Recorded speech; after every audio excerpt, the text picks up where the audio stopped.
शतसवर्णं कर्णघूर्णद्विरेफा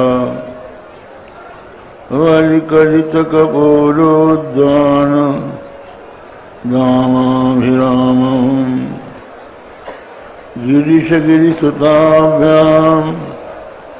लालितं नित्यमङ्के सजनभरणशीलं शीलये विघ्नराजम् योऽन्तः प्रविश्य मम वाचमिमां प्रसुप्तां सञ्जीवयत्यखिलशक्तिधरस्वधाम्नाम् अन्नाच्च हस्तचरणश्रवणत्वगादीन् प्राणान् नमो भगवते पुरुषाय तुभ्यम् तद्दिव्यमव्ययं धाम सारस्वतमुपास्महे यत्प्रसादात् प्रलीयन्ते मोहान्धतमसच्छटाः। श्रीराम जय राम जय जय राम।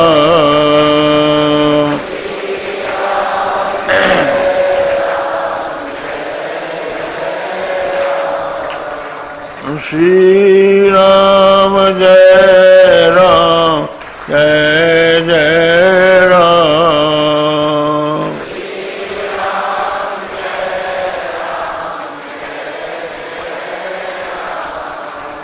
श्रीराम जय राम जय जय राम।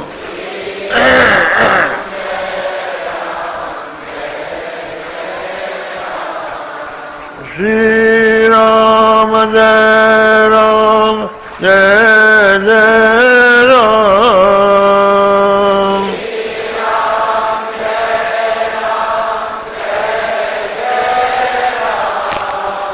श्रीराम जय राम जय जय राम।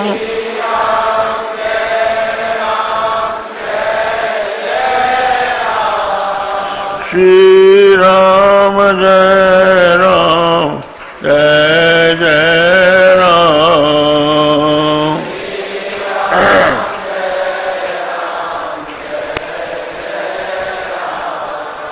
श्रीराम जय राम जय जय राम।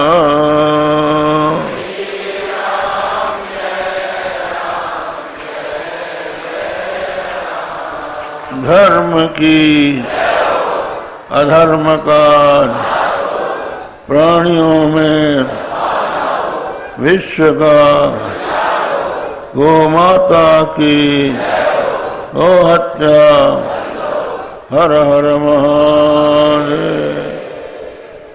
समुपस्थित विद्वद्वृंद देवियों सज्जनों,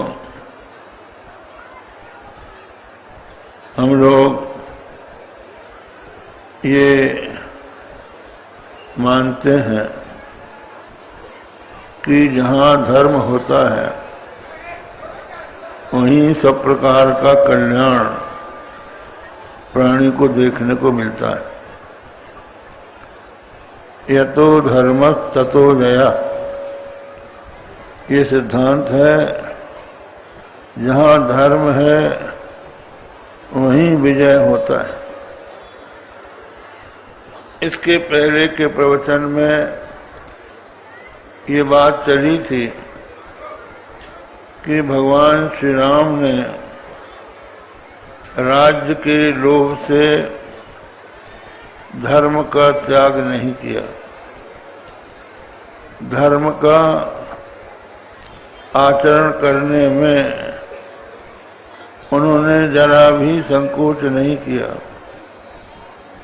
परिणाम यह है कि वे निखिल विश्व के चक्रवर्ती सम्राट हुए।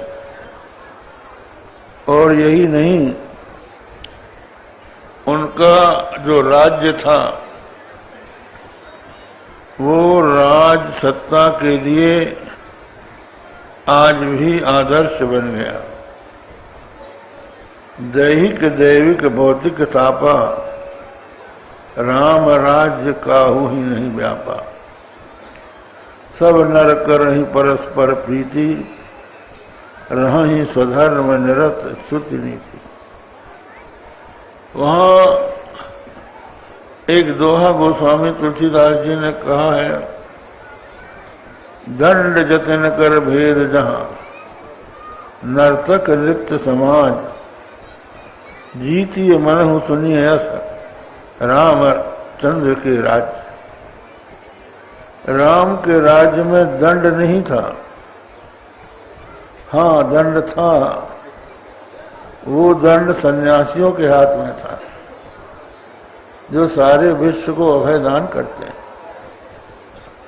और भेद परस्पर नहीं था, नर्तक नृत्य समाज में था। तो जीतने के लिए शत्रु नहीं था, जीतने के लिए यदि कोई था तो मन था। जीतिए मनहु सुनिए यस, रामचंद्र के राज्य। तो बात क्या है, राम के राज्य में इतनी सुंदर व्यवस्था कैसे बनी?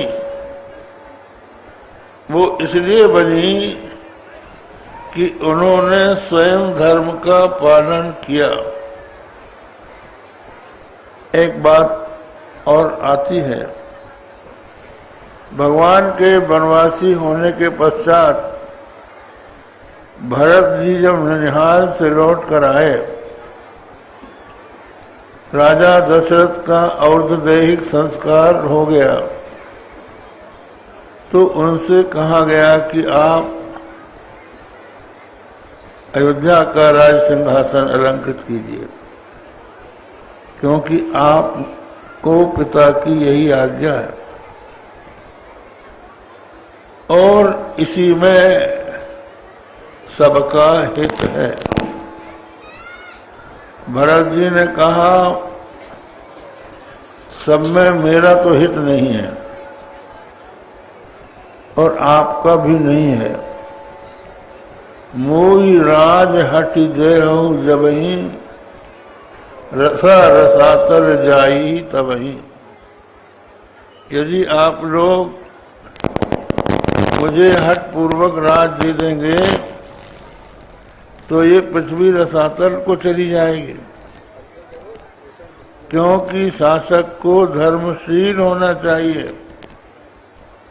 मैं यदि राम के वनवास के पश्चात राज सिंहासन पर बैठूंगा तो प्रजा के मन में ये भावना आएगी कि धन दौलत बड़ी चीज है। धन दौलत के लिए, ऐश्वर्य के लिए अपने भाई को भी वनवास दिया जा सकता है, दिलाया जा सकता है। तो रसा रसातल जाई तभी का अर्थ है लोगों का नैतिक पतन हो जाएगा। तो मैं आपका हित मेरी राज सिंहासन पर बैठने में नहीं देख रहा हूं। तो भरत ने भी त्याग किया। परिणाम यह हुआ कि लोगों का मन अधर्म से हट गया, पुलिस की फौज की कोई आवश्यकता नहीं पड़ी। आज भी आप देखिए, अपने समाज में जो सुव्यवस्था है वो पुलिस के दमन के भय से नहीं है, धर्म के कारण है। परिवार में जो परस्पर प्रेम है, पति पत्नी में जो प्रेम है, पिता पुत्र में जो प्रेम है, अब तो भले ही सुप्रीम कोर्ट में पति पत्नी चले जाएं, पिता पुत्र चले जाएं, लेकिन उस हालत में, उस स्थिति में जिसमें आज हमारा भारत आज भी है, कोई आवश्यकता नहीं पड़ती स्वाभाविक रूप से लोग अपने धर्म को समझते हैं और उसका पालन करते हैं। तो वही धर्म समाज को धारण किए हुए है, धर्म ही है। आज देखिए यहाँ पर जो लोग एकत्र हुए हैं वे एक प्रदेश के नहीं हैं, एक भाषा बोलने वाले भी नहीं हैं और एक जाति के भी नहीं हैं।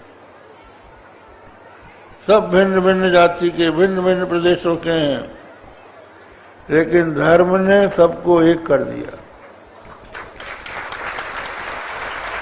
सब लोग बैठे हैं। अभी आप देखेंगे इलाहाबाद में कुंभ मेला आएगा, करोड़ों लोग स्नान करने आएंगे। वो सब एक जाति के नहीं होंगे,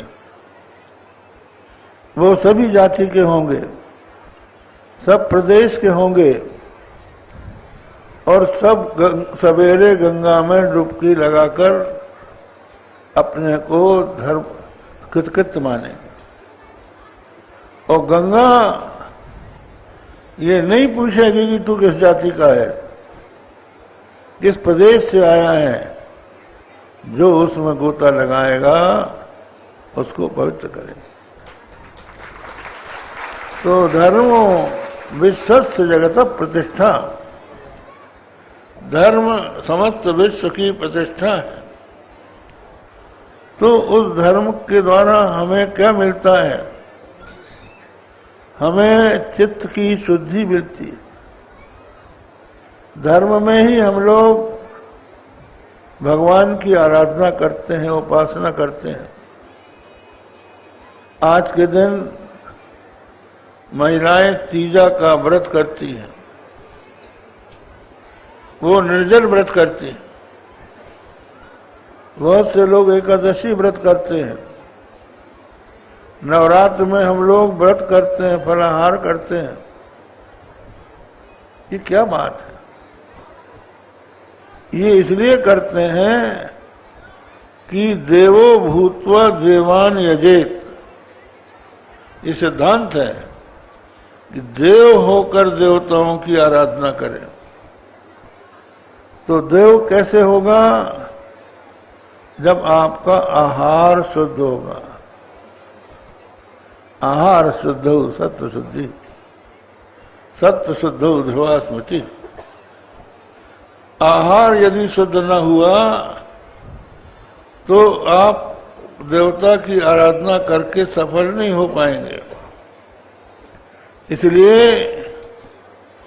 भोजन के पहले उपासना की जाती है। प्रातः काल उठ के पहले ईश्वर की आराधना, संध्या बंदन किया जाता है। और भोजन की भी शुद्धता में शुद्धता का ध्यान रखा जाता है। ये हम लोग मानते हैं कि यदि शुद्ध आहार न रहा तो उसका प्रभाव मन पर पड़ता है। महाभारत के युद्ध के पश्चात पांडव लोग भीष्म के पास सरसैया में जो पड़े थे उनके यहाँ गए। तो भीष्म ने बड़ा सुंदर उपदेश दिया राजा युधिष्ठिर को, राजधर्म का, वर्ण धर्म का, आश्रम धर्म का, यति धर्म का। बड़ा सुंदर उपदेश दिया है। यदि आप महाभारत पढ़ें तो पता लगेगा। तो जिस समय महाभारत का वो प्रसंग हम देखते हैं, भीष्म युधिष्ठिर को उपदेश देते हैं, तो द्रौपदी मुस्कुराती है। द्रौपदी को मुस्कुराते हुए देखकर भीष्म ने पूछा, बेटी तू क्यों मुस्कुरा रही है?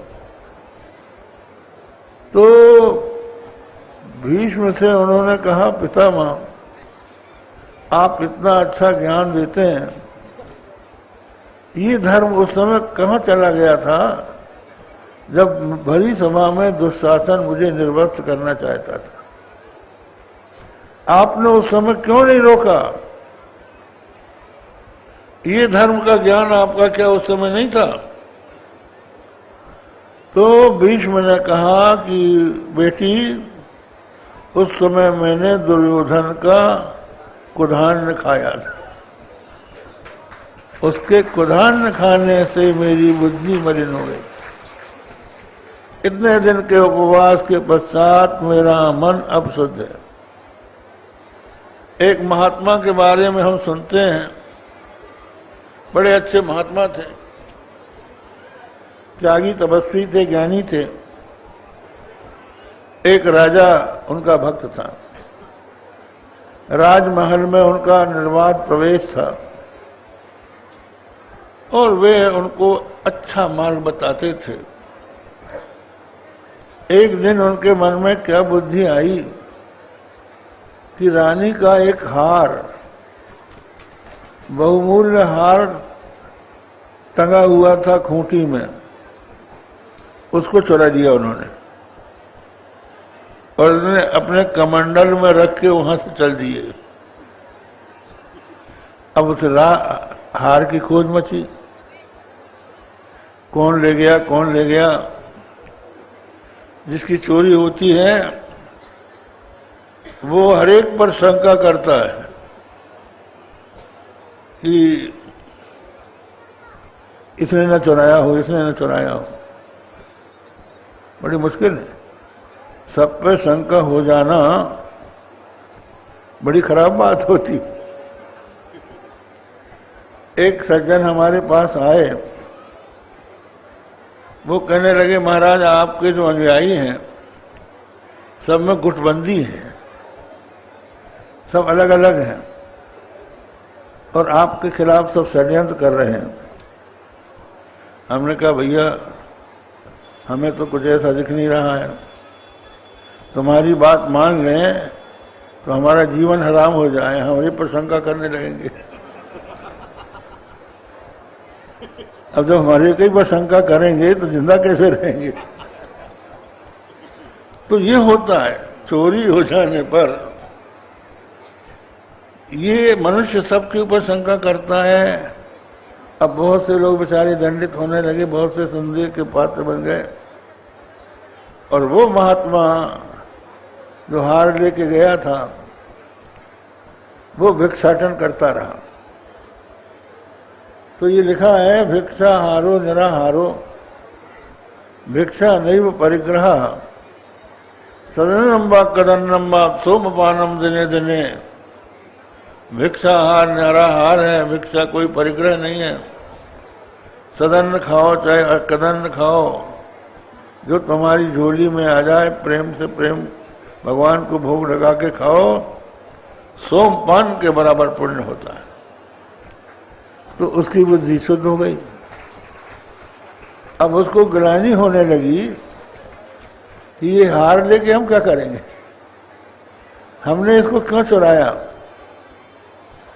तो वो आया राजा के यहाँ, राजा की चोरी हुई थी, और कहने लगा महात्मा कि आप मुझे दंड दीजिए, मैं चोर हूं।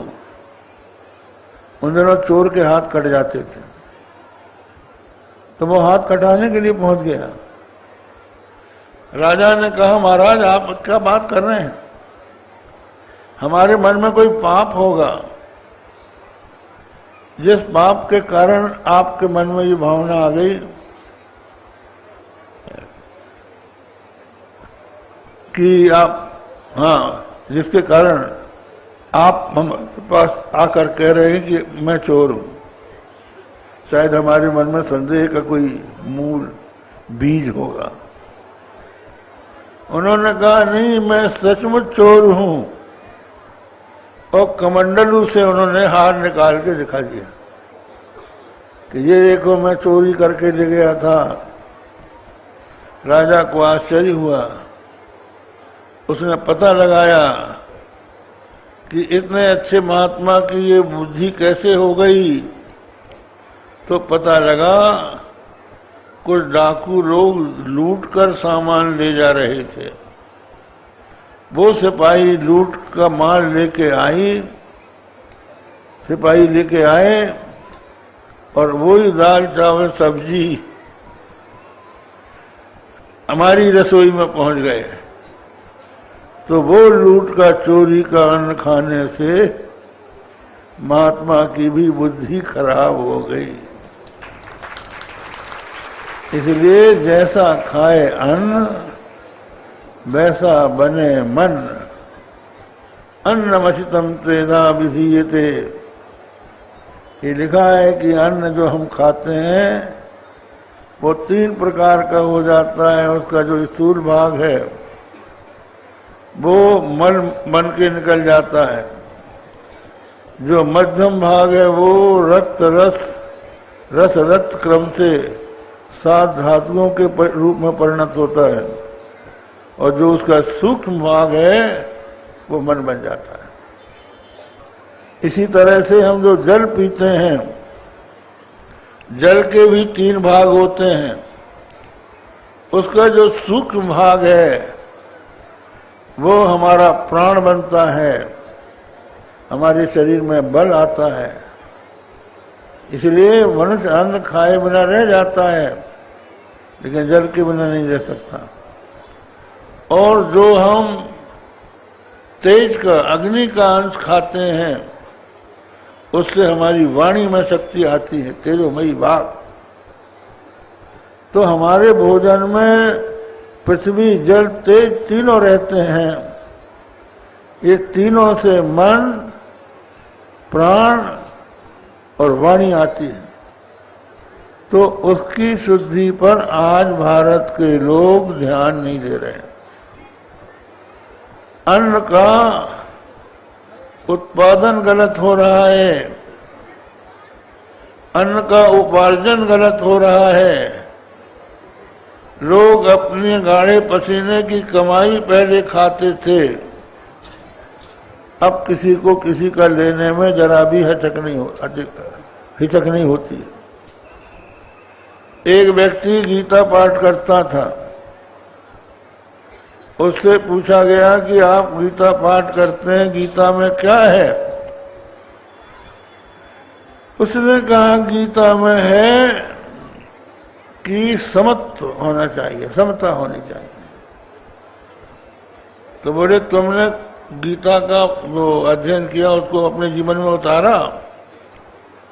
तो वो कहने लगा हाँ आधा हो गया, आधा बाकी है। आधा ये है कि हम दूसरे की चीज अपनी समझ लेते हैं, अपनी दूसरे की समझना बाकी है। तो ये गड़बड़ी है। तो हमारा जो आहार है, आहार जो मुंह से जाता है वो अशुद्ध नहीं जाना चाहिए। आज ये देखिए हम भोजन की तरफ ध्यान नहीं दे रहे हैं कि हम क्या खाते हैं, कैसे खाते हैं। बनाने का भी प्रभाव पड़ता है, किस तरह से बनाया जाए, शुद्धता से बने और फिर भगवान को नैवेद्य लगे, फिर प्रसाद रूप से ग्रहण किया जाए। और ये अवस्था हो रही है कि गांव-गांव में सुरापान का प्रचार हो रहा है। शराब पी रहे हैं लोग, गांव-गांव में शराब बन रही है, पी रहे हैं और पुलिस वाले पिला रहे हैं।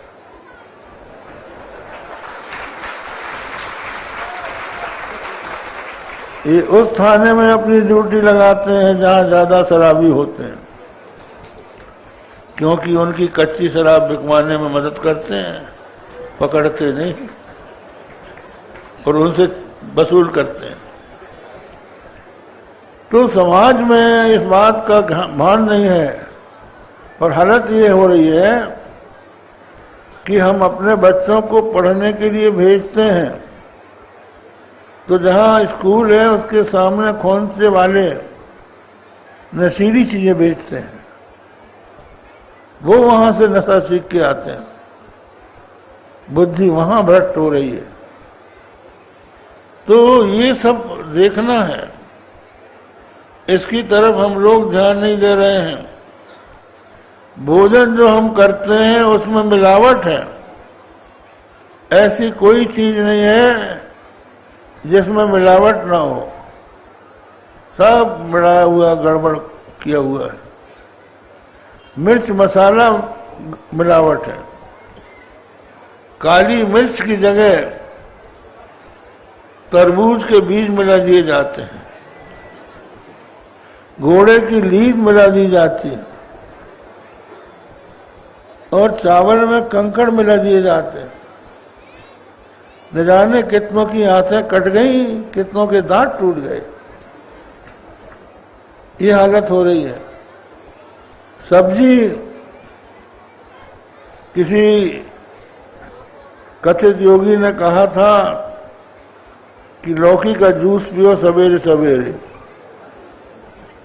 तो तुम्हारा स्वास्थ्य ठीक होगा। तो पिया तो एक तो मरते मरते बचा, क्योंकि लौकी जो बढ़ती है वो इंजेक्शन से बढ़ रही है, इंजेक्शन से बढ़ रही है। लोग वो खा रहे हो। पहले आहार तो ठीक कराओ। योग सिखाने बैठे हो, पहले उनका आहार जब तक ठीक नहीं होगा योग का कोई अर्थ नहीं हो सकता। सबसे पहले हित मित पथ्य, हितकारी पर्याप्त और पथ्य भोजन जब करेगा तब योग का अधिकारी होगा। युक्त आहार विहार से युक्त चेष्टस्य कर्मसु। और दूसरी बात यह है कि हमारे भारत में ऋषि मुनि ज्ञान का दान करते हैं, ज्ञान बेचते नहीं, फीस नहीं लेते। अब आप ये देखिए, यहां आप लोग आए हैं, किसी से नहीं कहा गया कि एक थाली का कितना रुपया लिया जाएगा। तो महात्मा लोग ये काम नहीं करते, व्यवसाय नहीं करते। और महात्मा लोग अगर दान भी करते हैं तो अपना कहां से करेंगे? जिसका चुन्न उसका पुण्य, अवधूत बाबा का पाप न पुण्य।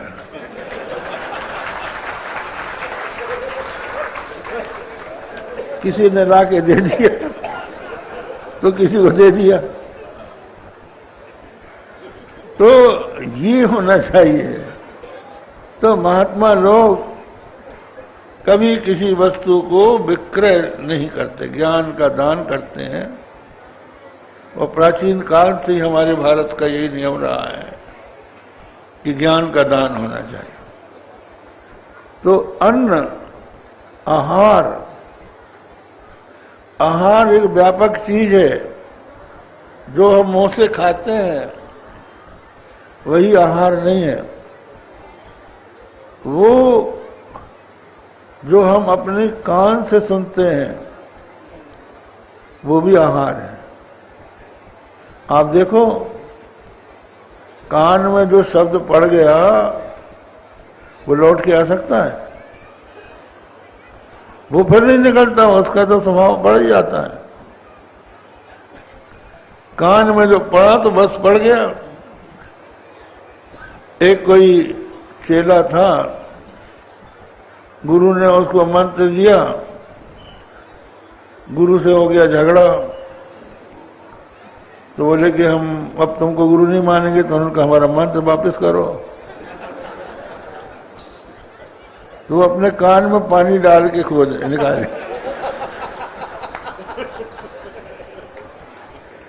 अब कान में पानी डालने से शब्द थोड़ी निकलेगा, जो भीतर चला गया चला गया। तो अनजाने में भी बुरी बात सुन लेने से मन में वो संस्कार पड़ जाते हैं। इसलिए भद्रम करने विष्णुयाम, अपने कानों से दूसरों की निंदा, दूसरों की चुगली दूसरों की कथा, बुरी कथा न सुने। आजकल ये हालत हो गई है, समाज में लोग बैठे रहेंगे, चुप रहेंगे। अगर उन सबको मुखर बनाना हो तो किसी की निंदा शुरू कर दो तो सबके मुंह खुल जाएंगे। हाँ, उसने ये किया, उसने ये किया। तो ये सब जो है उसका चिंतन करते करते वही मन में आ जाता है जो आदमी मुंह से बोलता है। यन मनसा जायती तद वाचा बदती, यद वाचा बदती तद कर्मणा करोति। एक व्यक्ति था, अपने बच्चे को गोद में लेके उछालता था। गांव के पास, आंगन के पास कुआं था, उसके पास कुआं में फेंक दूं, कुआं में फेंक दूं। वो केवल कह रहा था, एक दिन फेंक ही दिया उसने। क्योंकि जो बात मनुष्य कहता है वो कभी कर बैठता है। जो सुनता है उसके प्रभाव, उसका प्रभाव मनुष्य के मन में पड़ ही जाता है। इसलिए जहां तक हो बुरी बात नहीं सुननी चाहिए, अच्छी भगवान की कथा सुननी चाहिए। ग्राम्य कथा, गंवारू गाने, गंवारू गीत। हमारे भारत में अभी भी परंपराएं, संगीत होते हैं, लेकिन सब संगीत के साथ भगवान की लीला जोड़ दी गई है। भगवत चरित्र के साथ उसको जोड़ देने से मनोरंजन भी होता है और भगवान का स्मरण भी होता है। इसी तरह से देखना, हम जो देखते हैं वो भी आहार है। आहार्यंत इति आहारा विषया। आप अपनी आंखों से भगवान के मंदिर में जाके दर्शन करते हैं, वो पुण्य हो जाता है। किसी महात्मा का दर्शन करते हैं तो उनके दर्शन से आपके नेत्रों से एक पवित्र धारा आपके हृदय में जाती है, और उसी आंखों से किसी अर्धनग्न अवस्था में किसी परस्त्री को आप देख लें, और पर नारी अपने पति को छोड़ के दूसरे पति की ओर देखे बुरी भावना से, तो वो कलुषित भावना मन में आ जाती है। इसलिए आंख से, अपनी आंखों से अच्छा देखो, अपनी नाक से अच्छा सूंघो, अपनी जीभ से अच्छा शुद्ध भोजन करो। तो ये आज अपने देश की हालत बिगड़ गई है। हमने आज जो अपने जन्मदिवस का संदेश दिया है उसमें बताया है कि भोक्ता के लिए भोग्य होता है, भोग के लिए भोक्ता नहीं होता। आप जो भोजन करते हैं इसलिए करते हैं कि आपका स्वास्थ्य ठीक रहे। ऐसा भोजन आपको नहीं करना चाहिए जिससे कि आपका स्वास्थ्य बिगड़ जाए। ऐसा भोजन नहीं करना चाहिए जिससे आपका मन बिगड़ जाए। एक परिवार में हम पादुका पूजन के लिए गए तो एक वृद्धा माता थी, वो कहने लगी, महाराज हमारा मन एकाग्र नहीं होता, मन नहीं लगता। तो उसके पास एक व्यक्ति बैठा था, वो कहने लगा, पेट को कब्रिस्तान बनाई है और कहती है कि मन नहीं लगता। दुनिया भर का भक्षा भक्ष खाती है, अंडा मुर्गी खाती, और कहता मन नहीं लगता, कहती है मन नहीं लगता। तो ये बात है। तो अब हम देखते हैं व्यापक दृष्टि से। अभी आपने गंगा की बात सुनी, हमने जल बिगाड़ लिया, गंगा जल बिगाड़ लिया। गंगा जो है पवित्रता का पवित्रता की सीमा मानी जाती थी। उसमें हमने दूषित द्रव्य डाल दिए, अनेकों बांध बन रहे हैं। उत्तराखंड में ही अनेकों बांध बन रहे हैं, गंगा को बांधा जा रहा है। गंगा की दो प्रमुख धाराएं हैं, एक भागीरथी है, दूसरी अलकनंदा है। भागीरथी गंगोत्री से निकलती है, अलकनंदा बद्रीनाथ से आती है।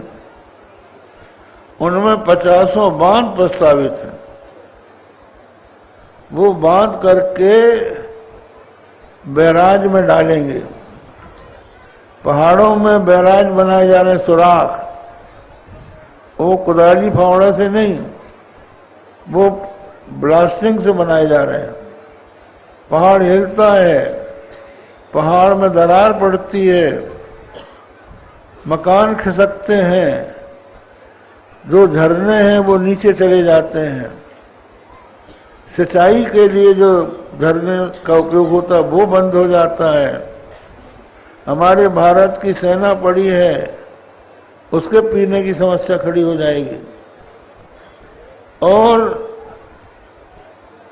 बांध देने से पानी का जो मल है वो साफ नहीं होगा। जो जल जंतु हैं वो पानी को शुद्ध करते हैं। आप देखिए, हम लोग कुआं खोदते हैं, कुआं बनाते हैं, उसको बांध देते हैं चारों तरफ से, लेकिन जमीन से नहीं बांधते। पानी का संबंध जमीन से रहना चाहिए और उसका संबंध आकाश से भी रहना चाहिए। उससे सूर्य की किरणें और पवन पहुंचना चाहिए, तब उसमें ऑक्सीजन आएगा। और उसमें जो मछलियां हैं, जल जंतु हैं, बांध देने से बांध के इस पार जो जल जंतु हैं वो मर जाते हैं। और सुराख में जब पानी जाता है तो वो ना तो जमीन से उसका संबंध रहता, ना आकाश से। वो ऑक्सीजन से, गुणवत्ता से हीन हो जाता है। और ऐसा कई जगह वहां किया जाएगा। फिर शहरों का मल मूत्र डाला जाता है। फिर जो ऐसे कारखाने हैं जिनका अवजल ट्रीटमेंट से भी शुद्ध नहीं होता, वो पानी में गंगा में डाला जा रहा है। अब आप देखिए, करोड़ों लोग गंगा स्नान करेंगे, वो सनातन धर्मी हैं, उनके लिए आप क्या व्यवस्था कर रहे हैं? वो उसी जल को पिएंगे, उसी में नहाएंगे, और आपके रुकेंगे नहीं। क्योंकि एकमात्र अब साधन हमारे धर्म में यही तो बचा है। पाप धोने कहाँ जाए? गंगा और नर्मदा ही तो है। अगर वो भी हमारी दूषित हो गई तो हम परलोक कैसे बनाएंगे? इसलिए लोग चाहते हैं कि हम वहां जाएंगे, नहाएंगे, अच्छे अच्छे लोग जाके नहाएंगे, बीमार होके लौटेंगे। इसी तरह से हम लोग ये भी देखते हैं कि भारत के अधिकांश लोग निरामिष हैं, मांसाहार नहीं करते। जो मांसाहार नहीं करते उनके पौष्टिक आहार में मुख्य रूप से गाय का दूध है।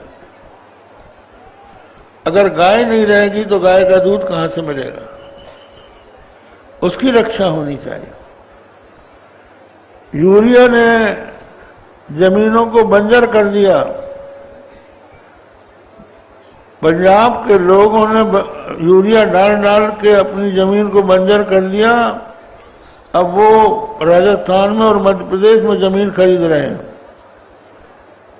यहाँ भी अगर आपने उसको नहीं सुधारा तो यहाँ की जमीन भी बंजर हो जाएगी। अगर इसको बचाए रखना है तो गोबर की खाद का उपयोग करना पड़ेगा, गाय की रक्षा करनी पड़ेगी। राम जन्मभूमि की बात है, हम लोगों ने मंदिर की बात नहीं उठाई। हम लोग मस्जिद के विरोधी नहीं है। मनुष्य अपने विचार विश्वास के अनुसार ईश्वर की आराधना करे, कोई झगड़ा की बात नहीं। लेकिन जिस भूमि की बात हम लोग करते हैं वो भगवान राम की जन्म भूमि है, वहां प्रभु का अवतार हुआ है। वाल्मीकि रामायण कहती है कि अयोध्या में भगवान राम का राजा दशरथ के यहाँ कौशल्या के द्वारा अवतरण हुआ है। तो जब हम अयोध्या जाते हैं तो हमारी आंखें खोजती हैं कि वो भूमि कौन सी है जहाँ भय प्रकट कृपाला। तो हमको परंपरा से यही बताया जाता है कि ये वही भूमि है। हम लोग राम जन्मभूमि की परिक्रमा करने गए थे, वहाँ अंग्रेजी राज के समय के पत्थर लगे हैं, नंबर 1 का पत्थर जन्मभूमि में लगा हुआ है, तो वो जन्मभूमि है। और हाई कोर्ट में हम लोगों ने ये सिद्ध कर दिया कि वो जन्मभूमि है। कभी वहाँ बाबर आया नहीं, कभी वहाँ मस्जिद बनी नहीं, न किसी ने उसको तोड़ा है तो विश्व हिंदू परिषद वालों ने तोड़ा है। और इनके तोड़ने से ये भ्रम पैदा हो गया कि ये मस्जिद रही होगी क्योंकि हिंदुओं ने उसको तोड़ा है। हिंदुओं ने उसको तोड़कर उसको मस्जिद साबित किया है। वस्तुतः वहां हम लोग गए हैं, 14 कसौटी के खंभे हमने देखे हैं, हनुमान जी का चित्र वहां देखा है, वहां पर मंगल कलश देखा है, राम यंत्र बना हुआ देखा है चौखट में। वो कहाँ मस्जिद थी? वहां कोई ऐसी चीज नहीं थी जो मस्जिद का चिन्ह हो। नमाज पढ़ने पर कोई वस्तु कोई स्थान मस्जिद नहीं हो जाता। सड़क में भी नमाज पढ़ लेते हैं लोग, रेल में पढ़ लेते हैं, अदालत में पढ़ लेते हैं। अगर कभी कोई मंदिर में पढ़ ले तो वो मस्जिद थोड़ी हो जाएगी। तो वो राम जन्मभूमि है। हाई कोर्ट में ये फैसला हो गया कि ये राम जन्मभूमि है और यहाँ से रामलीला की मूर्ति नहीं हटाई जाएगी। इसी तरह से हम लोगों ने राम सेतु के लिए कहा, राम सेतु की भी रक्षा होनी चाहिए। अभी स्थिति ये है कि एक पचौरी नाम के सज्जन थे, उनको बताया गया था कि कोई दूसरा रास्ता खोजो। उन्होंने रिपोर्ट दी है कि इस जगह को छोड़ के दूसरा कोई रास्ता नहीं है, इसलिए इसको तोड़ना ही जरूरी है। तो ये रिपोर्ट जो है हाई कोर्ट में उन्होंने पेश कर दी। तो हाई कोर्ट ने भारत सरकार से पूछा है कि आपका क्या कहना है। तो भारत सरकार के एडवोकेट जनरल ने कहा है कि हम रिपोर्ट को नहीं मानते, हम कैबिनेट की बैठक में इसको तय करेंगे। हम लोग प्रतीक्षा कर रहे हैं कि कैबिनेट क्या कहती है। अगर कैबिनेट ये मान ले कि इसकी जरूरत नहीं है, सचमुच जरूरत नहीं है उसकी, भारत की सुरक्षा के लिए भी उसकी कोई आवश्यकता नहीं है। अगर यहाँ कोई मार्ग बन गया तो चीन भी आ जाएगा, पाकिस्तान भी आ जाएगा, भारत की दक्षिण सीमा असुरक्षित हो जाएगी, पर्यावरण की भी क्षति होगी। और सेतु बंधे च रामेशम, सेतु बंध में रामेश्वर है। सेतु बंधन के दर्शन से ब्रह्म हत्या दूर होती है, ये शास्त्र लिखा है। वो हमारा धार्मिक स्थान नष्ट होगा।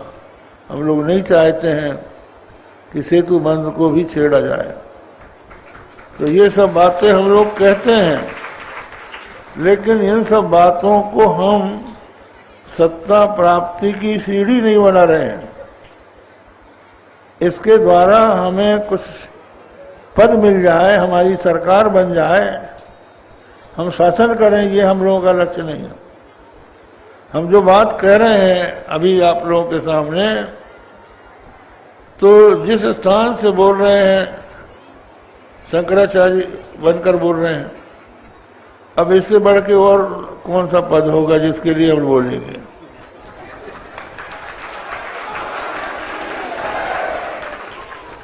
हमें इसके बदले में कुछ नहीं चाहिए, लेकिन हम ये देख रहे हैं कि हिंदुओं का जो सनातन धर्म है, जिसमें गंगा आती है, गायत्री आती है, जिसमें वेद आते हैं, जिसमें शास्त्र आते हैं, जिसमें ये सब बातें भागवत आती हैं, पुराण आते हैं, इनका कोई समर्थक इस समय दिखाई नहीं पड़ता है। सब उलट पलट बोल रहे हैं।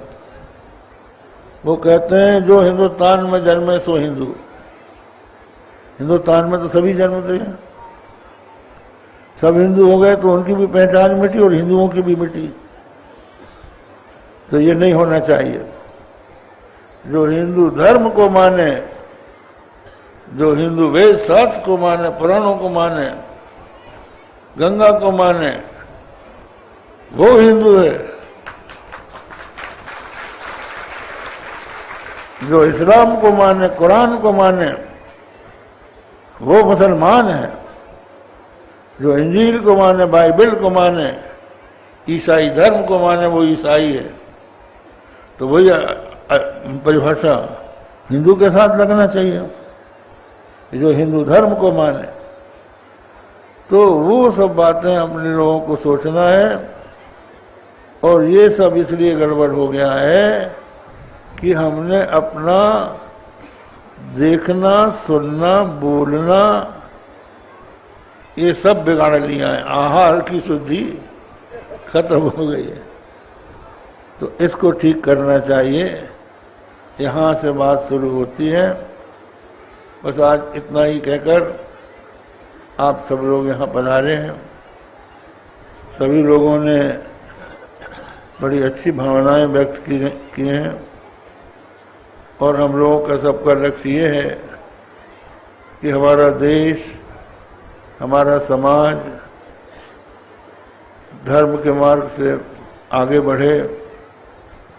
इस देश में फिर से राम राज्य आ जाए, सब लोग परस्पर प्रेम रखें, सब लोग शुद्धता से रहे, नई दरिद्र को दुखी न जीना, और सारे विश्व को भारत से प्रेरणा मिले।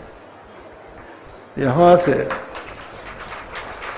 जो हमारे सदाचार हैं, जो धर्म के सामान्य नियम हैं, उन सबको लोग अपनाए तो मानवता का विकास होगा।